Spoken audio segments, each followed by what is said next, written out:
Chers élèves, bonjour. Ravi de vous rencontrer dans cette nouvelle vidéo pour commencer l'analyse du roman à thèse Le dernier jour d'un condamné de Victor Hugo. On commence par le premier chapitre intitulé Condamné à mort. Si vous êtes prêts, on commence.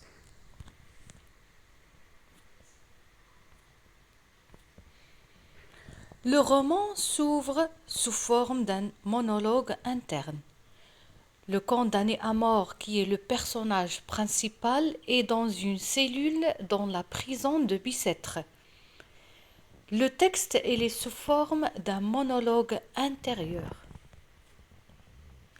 Le narrateur commence par annoncer une pensée condamnée à mort.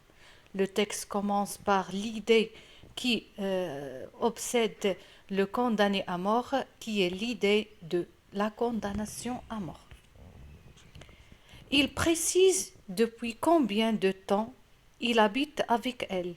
Ça fait 5 semaines que le condamné est dans la prison.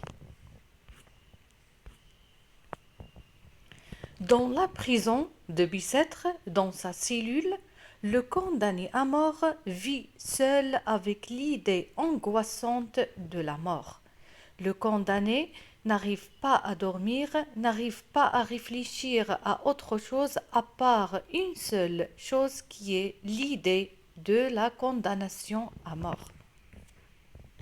Il est doublement enfermé physiquement, il est captif dans une cellule à Bicêtre. Moralement, il est prisonnier d'une seule idée condamnée à mort. Le narrateur, il sent qu'il est emprisonné 2 fois. Physiquement, parce qu'il a les menottes dans ses mains et ses pieds, et il est enfermé dans une cellule, et moralement, parce que dans sa tête, il n'y a qu'une seule idée qui le dérange, c'est condamnation à mort.